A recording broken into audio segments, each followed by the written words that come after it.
Hello everyone. Pandit Jawaharlal Nehru ji के नाम से भारतवर्ष का प्रत्येक नागरिक परिचित है। पंडित जवाहरलाल नेहरू आज़ाद भारत के प्रथम प्रधानमंत्री थे। इन्हें बच्चों से बेहद लगाव था। ये चाचा नेहरू के नाम से जाने जाते थे। जवाहरलाल नेहरू जी ने नैनी जेल इलाहाबाद से अपनी 10 साल की पुत्री इंदिरा को 31 पत्र लिखे थे। ये 31 पत्र पुस्तकाकार में letters from a father to his daughter के रूप में प्रकाशित हुए। 129 पृष्ठ की इस पुस्तक का प्रथम संस्करण 1929 में आया।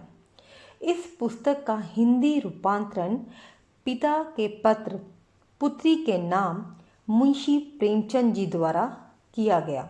नेहरू जी ने प्रथम पत्र में इंदिरा को लिखा था कि जब तुम मेरे साथ रहती थी तो अक्सर मुझसे बहुत सी बातें पूछा करती थी और मैं उनका जवाब देने की कोशिश करता था।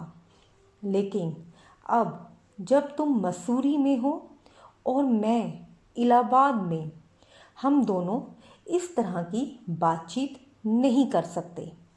इसलिए मैंने इरादा किया है कि मैं तुम्हें कभी कभी इस दुनिया की और उसके छोटे बड़े देशों की कथाएं लिखा करूँगा।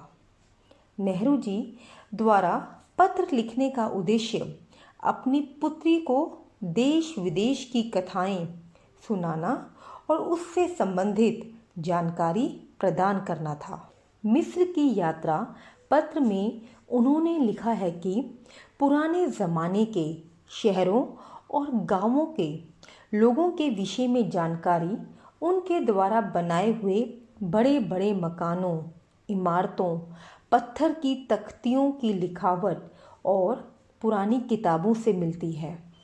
ठीक इसी प्रकार मिस्र के भव्य इतिहास, सभ्यता, संस्कृति, स्थापत्य कला की साक्षी हैं वहाँ की मीनारें, लक्सर और दूसरी जगहों के भव्य मंदिरों के खंडहर।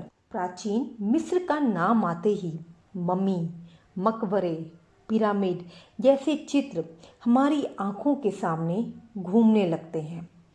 प्राचीन मिस्र के सबसे प्रतिष्ठित रहस्यमय स्थानों में से एक है गीज़ा के स्फिंक्स। स्फिंक्स औरत के सिर वाली शेर की मूर्ति को कहते हैं। इसका डील डोल बहुत बड़ा है। किसी को ये नहीं मालूम कि ये मूर्ति क्यों बनाई गई। उस औरत के चेहरे पर एक अजीब मुरझाई हुई मुस्कुराहट है और किसी की समझ में नहीं आता कि वह इस तरह क्यों मुस्कुरा रही है। स्फिंक्स की विशेष बात यह है कि ये एक ही पत्थर के टुकड़े से तराशी गई है। मिस्र में बनी मीनारें बहुत लंबी चौड़ी हैं। यह मीनारें मिस्र के पुराने बादशाहों के मकबरे हैं जिन्हें फिरौन कहते थे। अब बात करते हैं मम्मी की। मम्मी किसी आदमी या जानवर के मृत शरीर को कहते हैं जिसमें कुछ ऐसे तेल और मसाले लगा दिए जाते हैं ताकि वह सड़ ना जाए। बादशाहों को मरने के बाद मम्मी बना दिया जाता था और उन्हें बड़ी बड़ी मीनारों में रख दिया जाता था। उनके पास सोने चांदी के गहने, सजावट की चीज़ें और खाने की वस्तुएं भी रख दी जाती थी।